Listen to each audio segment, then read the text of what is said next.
Nos acompaña para hablar de esto en el estudio de Despierta Hernán Gómez, internacionalista. Muchísimas gracias por venir. Gracias a ustedes. Con esta situación, ante esta emergencia humanitaria que ya se está viviendo, los testimonios, los supermercados vacíos, la gente irritada en las calles, ¿va a caer Nicolás Maduro o tiene larga vida el presidente venezolano? Lo preocupante hoy en Venezuela, Carlos, es que hay grupos que apuestan a la violencia, digamos. Ya no es solamente el deterioro de la situación económica, el déficit democrático que es cada vez peor, sino el hecho de que hay grupos que están apostando a la violencia como forma de hacer política. Y creo que esto ocurre en ambos bandos. Claro, en el gobierno es mucho más preocupante porque además hay un plan, el Plan Zamora, a través del cual Maduro está diciendo que va a armar, no sé si ya lo hizo, a 500,000 civiles, dándoles un fusil a cada uno para defender la revolución y al mismo tiempo juzgando en tribunales militares a personas que han cometido delitos civiles y o por ejemplo la gente que ha cometido saqueos por desesperación, por hambre, porque no tienen que comer. Entonces todo esto presenta un cuadro, digamos, cada vez más enrarecido, cada vez más polarizado. Es decir, dentro del gobierno y dentro de la oposición ya están apostando por la vía de la violencia para resolver sus diferencias. Es decir, están apostando a la guerra civil. Yo creo que no toda la oposición, y debe haber muchos sectores que no, ni todo el gobierno, pero sí hay sectores duros en ambos bandos que están en esa línea y eso es lo más preocupante. Dos preguntas relacionadas con las dos bases, digamos. La base chavista original, ¿te parece que se ha ido diluyendo o sigue igual de fuerte que antes? ¿Sigue sosteniendo al régimen de Maduro o se está desquebrajando también por la crisis? Yo creo que todavía el régimen de Maduro tiene muchos adeptos, digamos. Creo que en tantos años con fuertes programas sociales se logró un fuerte apoyo de la sociedad. Eso no se puede subestimar. Pero ¿qué pasó? En 2015, Ana Francisca, el régimen perdió la mayoría y parece que no se ha dado cuenta. Es decir, en diciembre de 2015 pierden la mayoría en el Parlamento y pretenden gobernar como si todavía tuvieran mayoría, ignorando totalmente las decisiones del legislativo. En lo que va en este periodo, digamos, de 1 año y medio, el Tribunal Superior de Justicia ha invalidado 50 leyes pasadas por el legislativo. Es decir, es prácticamente hacer como si la mayoría no se hubiera expresado. Y esto no pasaba antes en Venezuela. Es decir, uno podía tener muchas críticas al régimen de Chávez, pero la regla principal de la democracia, que es el gobierno de la mayoría, estaba ahí, se cumplía. ¿Hasta dónde puede ser efectiva una intervención internacional? Que desde afuera pueda haber alguna presión lo suficientemente fuerte para cambiar las cosas. Una intervención militar creo que sería totalmente contraproducente y solo empeoraría la situación. Y a lo mejor empoderaría al presidente Maduro. Muy probablemente, es decir, alentaría, digamos, a los sectores el discurso antiimperialista, lo volvería todavía más demagógico. Ahora, la OEA, que podría jugar un papel mucho más importante, yo en lo personal soy bastante crítico del papel que ha jugado Almagro, porque uno podría decir, qué bien que sea tan enérgico en contra de las violaciones a los derechos humanos y etcétera, pero ¿qué ha pasado? Que se ha puesto totalmente de un lado y ha perdido capacidad de interlocución, y ese es el papel que debería desempeñar la OEA, sentar a ambos bandos a dialogar, a discutir, y el problema es que en este momento pareciera ser que los sectores que apuestan porque no haya diálogo en un lado y en otro son los que están ganando, e internacionalmente no se están construyendo alternativas para que haya un puente entre estos dos bandos. Déjame regreso a la pregunta inicial.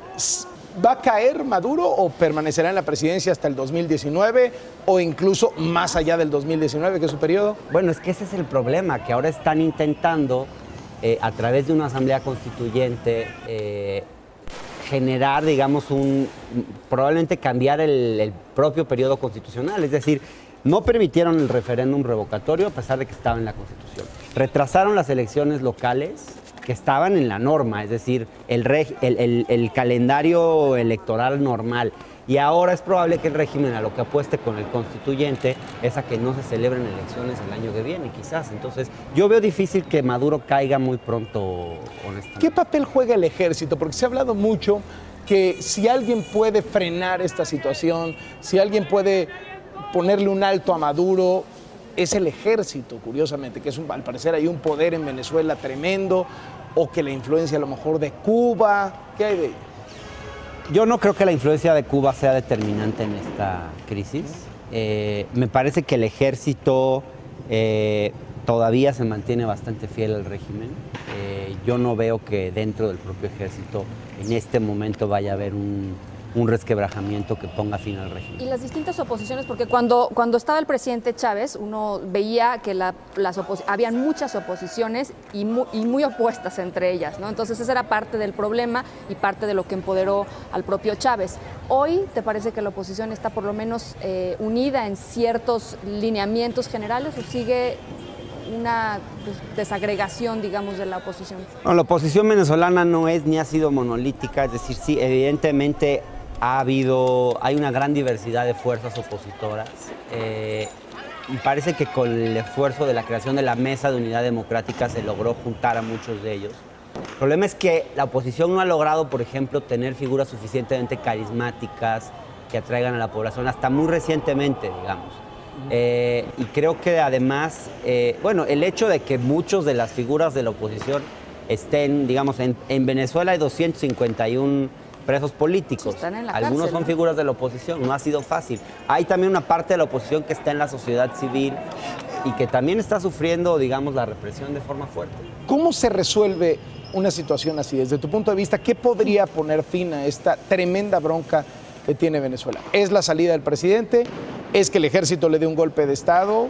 Muchísima gente dice que esa es la única manera. ¿Tú qué piensas? Yo creo que la oposición ha cometido un error en empecinarse en buscar la salida de Maduro. Creo que esto fue lo que en gran medida hizo que el propio régimen se endureciera. Es decir, Maduro fue electo para un periodo constitucional. Creo que debe terminar respetando las libertades y la separación de poderes, y etcétera, pero creo que hay que permitir que Maduro termine el periodo para el cual fue electo en las urnas. Me parece que eso es fundamental y después es necesario que haya diálogo, es decir, es necesario que gente como la fiscal general, que tiene una posición mucho más abierta y mucho más dialogante, ese tipo de gente, hay que empoderar a esos sectores para que, en ambos bandos, para que realmente pueda haber diálogo y la situación. Hernán, lo que ocurrió ayer en Brasil también parece que es un foco amarillo y algo que ya habías tú incluso analizado en este contexto de la movilización de los trabajadores, ¿no?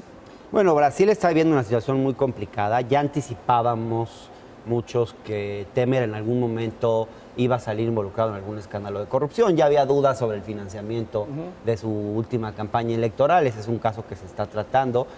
Pero digamos, esto último que hemos visto también ocurre en un escenario muy complicado, porque es un gobierno, aquí también hay un retroceso democrático, no de la misma magnitud que en Venezuela, pero es un retroceso democrático del cual se habla poco, pero digamos, es un gobierno que no fue electo en las urnas, es un presidente que nunca hubiera ganado una elección y que hoy está promoviendo reformas en el ámbito laboral y en el sistema de seguridad social profundamente regresivas, que son rechazadas por más del 80% de los brasileños y que sin embargo está intentando sacarlas adelante realmente sin apoyo social. Y esto pues está generando descontento. Lo que vimos ayer en Brasilia son sectores ligados fundamentalmente al mundo sindical. No son todavía protestas masivas como las que se ven en Venezuela, ni mucho menos. ¿Crees que vaya a caer el presidente con tan baja popularidad y con escándalos de corrupción tan contundentes en su contra? Yo creo que sí va a caer. Yo creo que es cuestión de tiempo.